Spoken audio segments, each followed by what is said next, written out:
Hello everyone! Welcome to the second part of our discussion in Intro to ABE Lesson 3, which is entitled The Contribution of ABE to Food Security and Sustainable Development.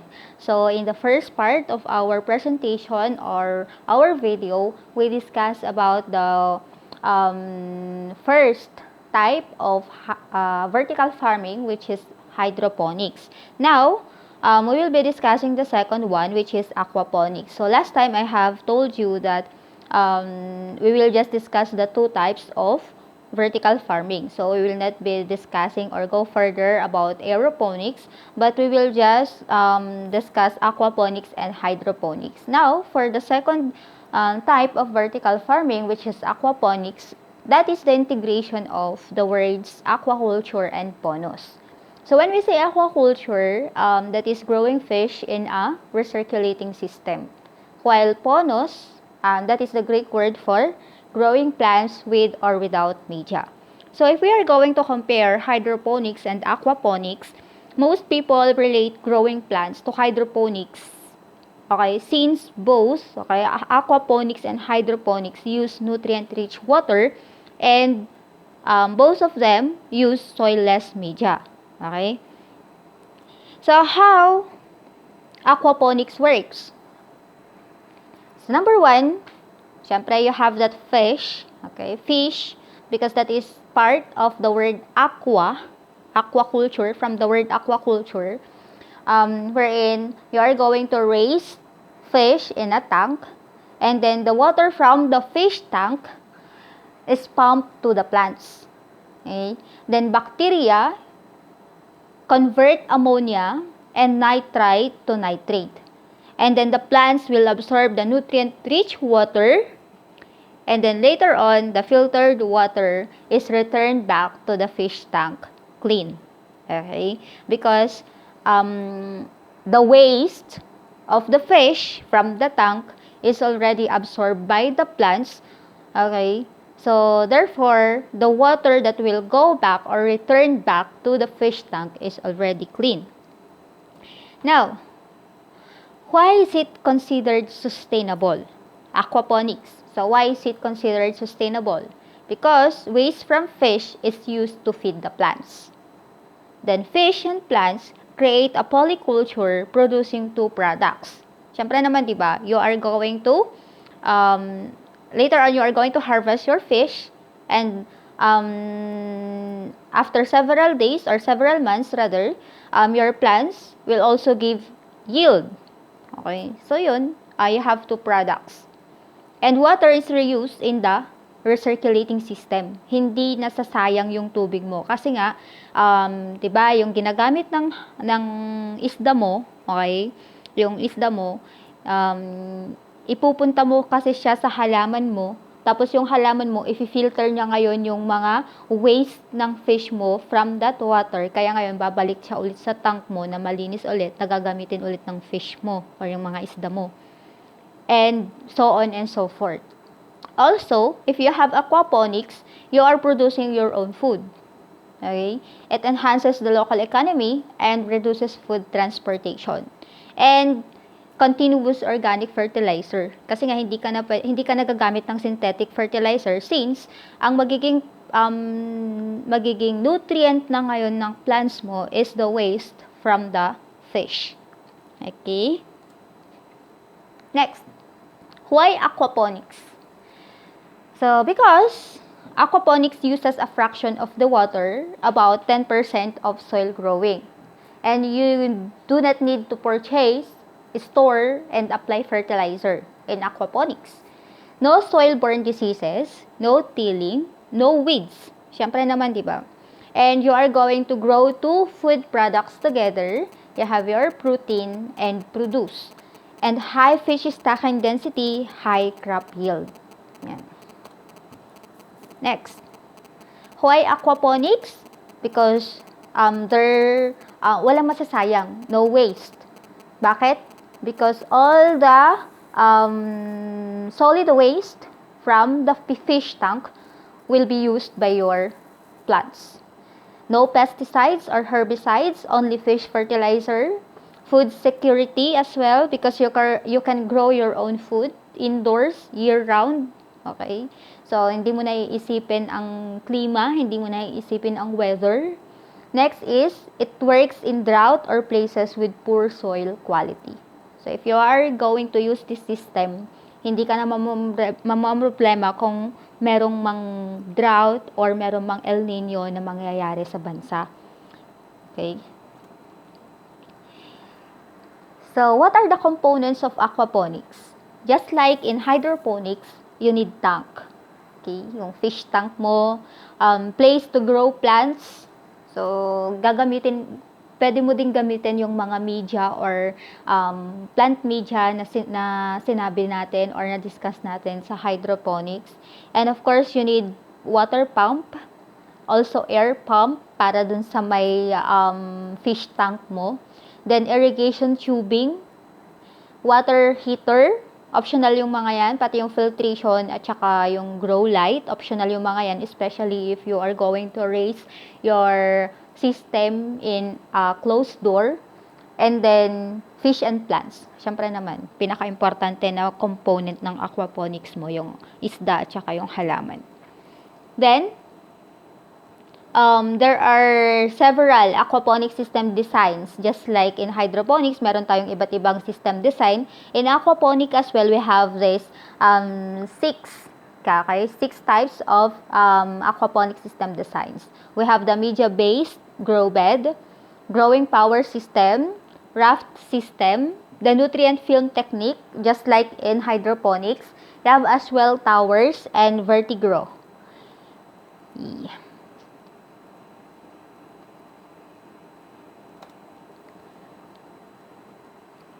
So, why do plants like aquaponics? Because nutrients are constantly provided, warm water bathing the roots, don't have to search for water or food, less effort needed in putting out roots, all the energy goes into growing up, not down, and no weed competition. What else? What influences the amount of available nutrients to plant? Number one is the density of fish population, the size of fish, the temperature of water, amount of uneaten fish feed in water, availability of beneficial bacteria, amount of plants in the system, media present in the system, and water flow rate. So these are the things that you need to consider that influences the amount of available nutrients for the plants. Okay, system startup checklist. If you decide to put up, okay, a system like this, you need to have this following checklist. Okay, you have to have this checklist. Number one is to decide on type and size of system to build.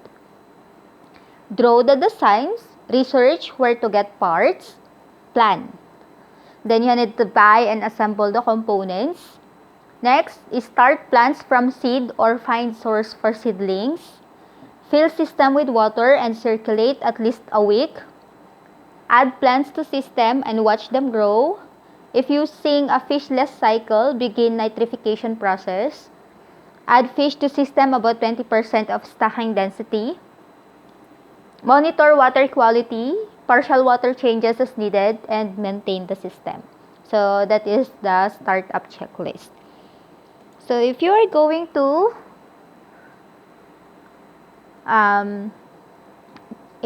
decide to put up a system, so it could be as simple as this. You have there the fish tank, and then the water tubing, and then your plants, the plant media, and then the tubes, okay, or tubing going back to the fish tank. And so that's how simple the system is. Okay, now let's proceed to the third system, okay, that helps in the food security and sustainable development in our country. The third one is the small water impounding system.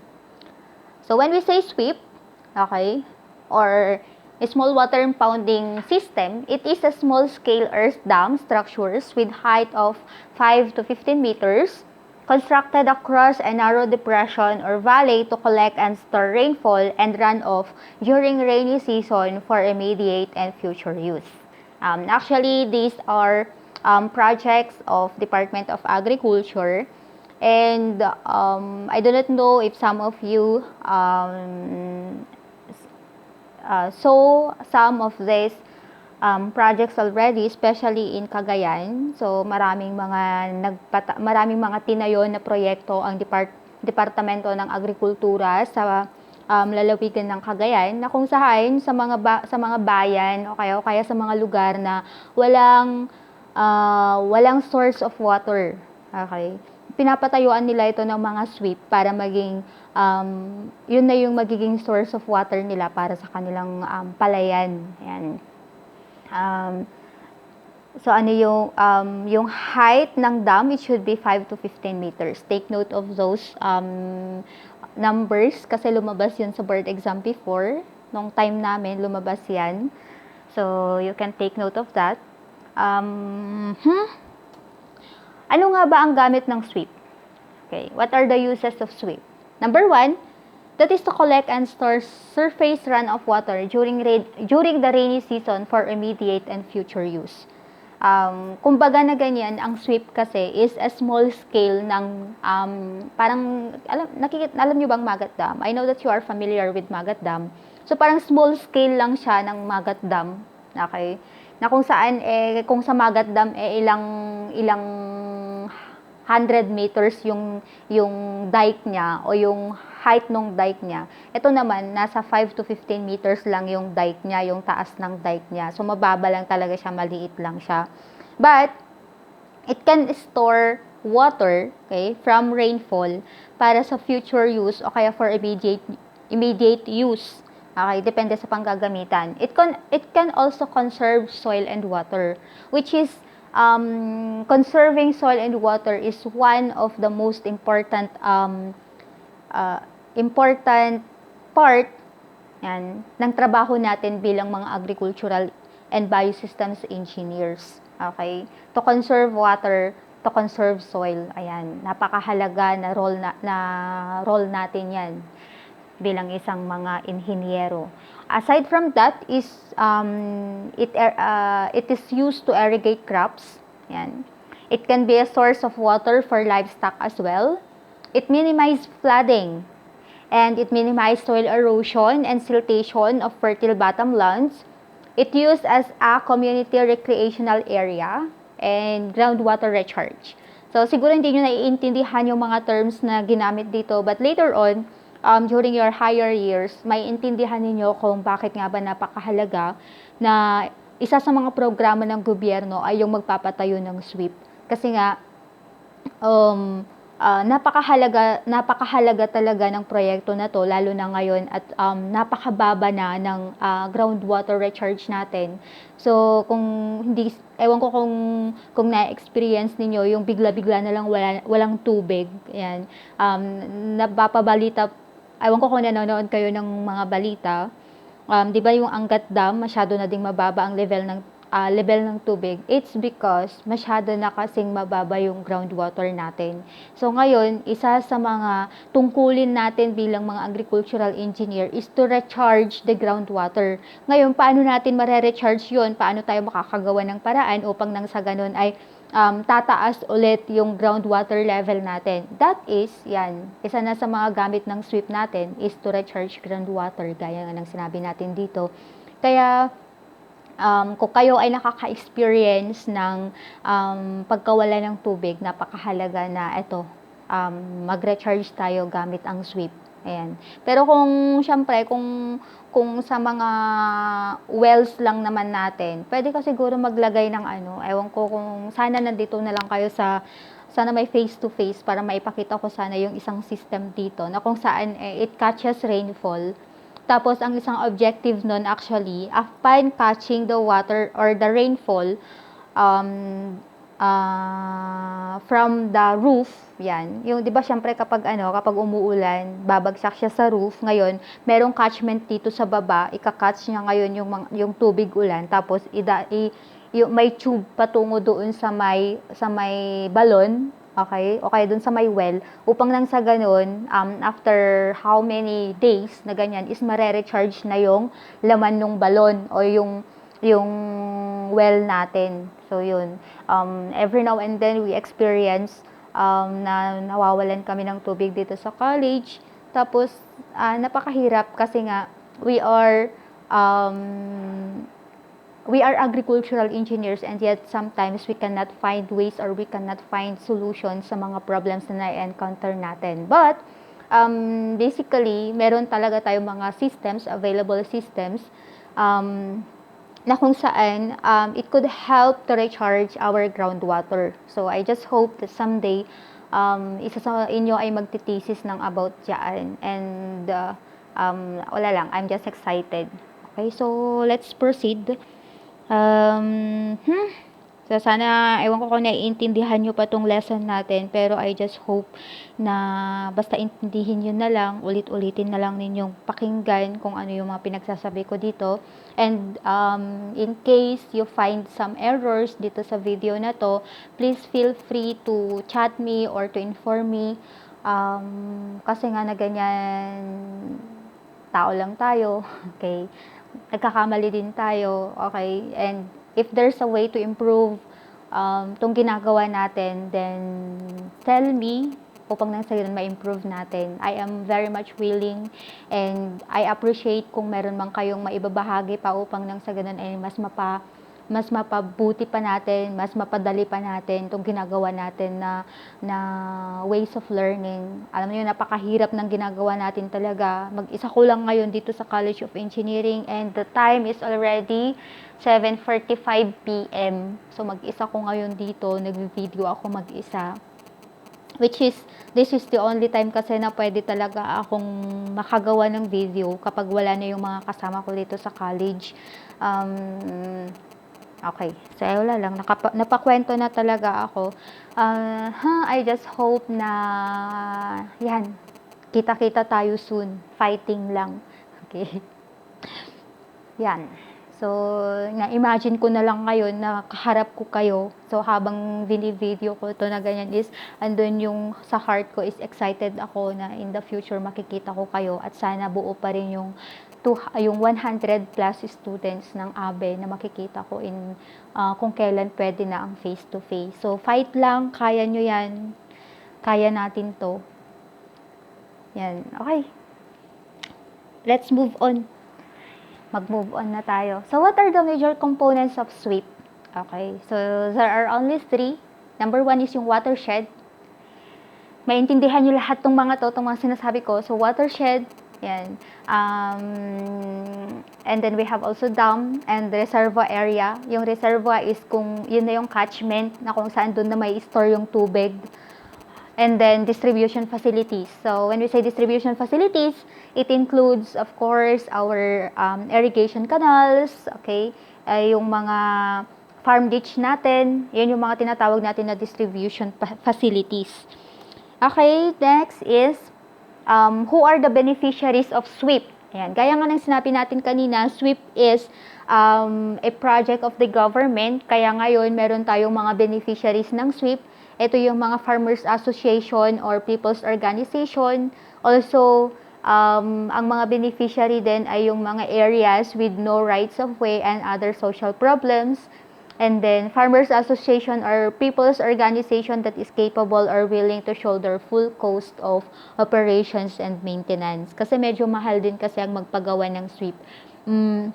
If I could recall, yung mga batchmate ko kasi they are working in the Department of Agriculture and most of them are under this project. Sila yung mga nagde-design ng SWIP, sila yung mga nagsusupervise, tapos sila yung mga kumakausap sa mga farmers.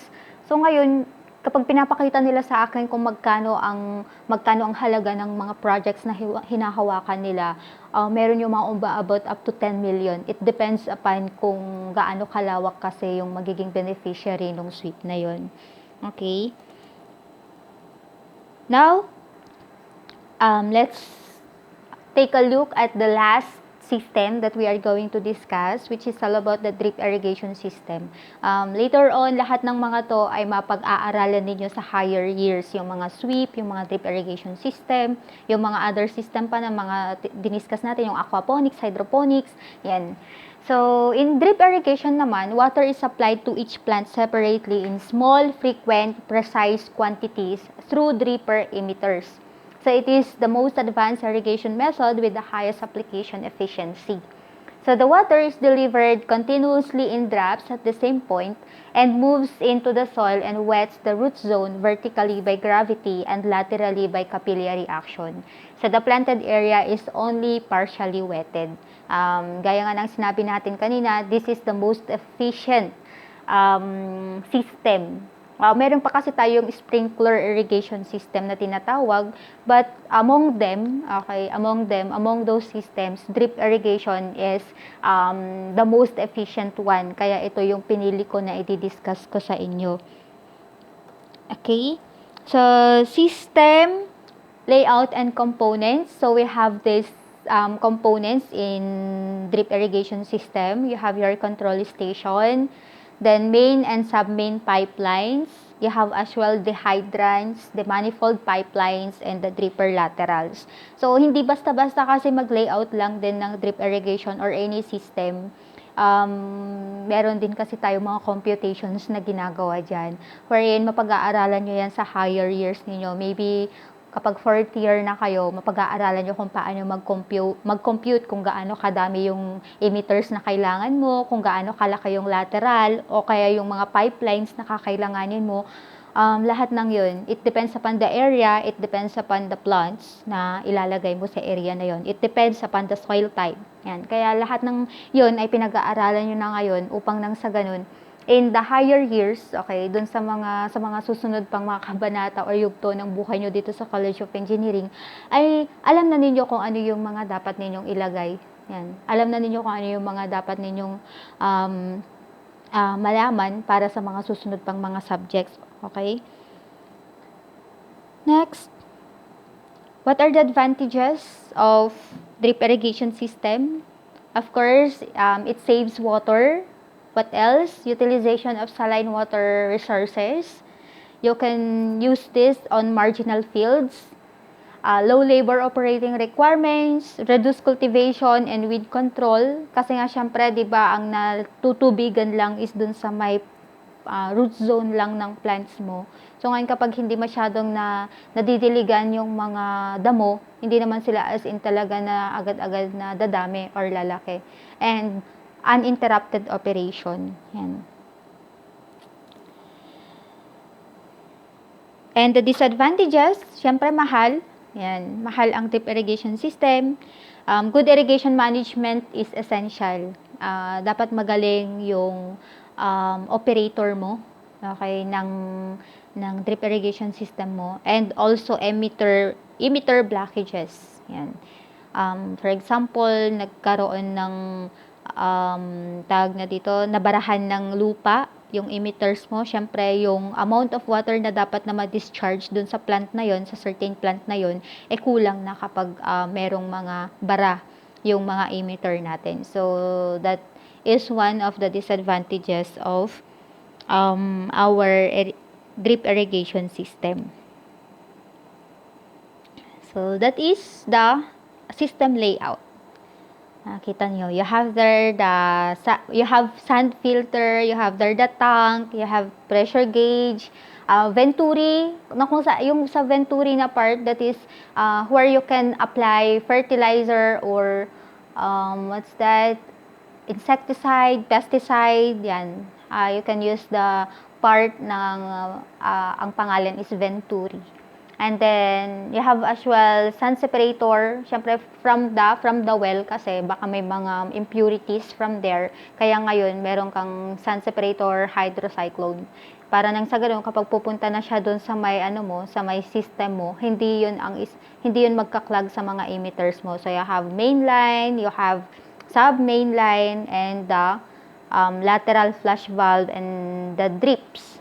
Okay, or the dripper, or emitter. Yan, kaya ganyan yung magiging layout niya. So, later on, sa higher years nyo, gaya nga ng nasabi ko kanina, malalaman nyo kung paano mag-layout, malalaman nyo kung paano mag-design ng drip irrigation system.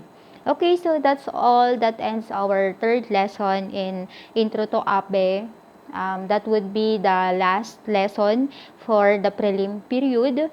I would try to make videos of all of our discussions in this subject, especially sa midterm at saka sa finals. Hindi ko na din siguro, I would not meet you through Google Meet anymore. So, I will just take a video of our lesson. So, just bear with me kung hindi masyadong maayos yung mga pagkuha ko ng videos or hindi malinaw yung boses ko. Rest assured na I will try my best upang nang sa ganun ay ma-deliver ko pa din ng maayos yung mga dapat kong ma-deliver sa inyo. So, that's it. God bless on your preliminary examination. And thank you for watching. Thank you for listening this video. God bless you.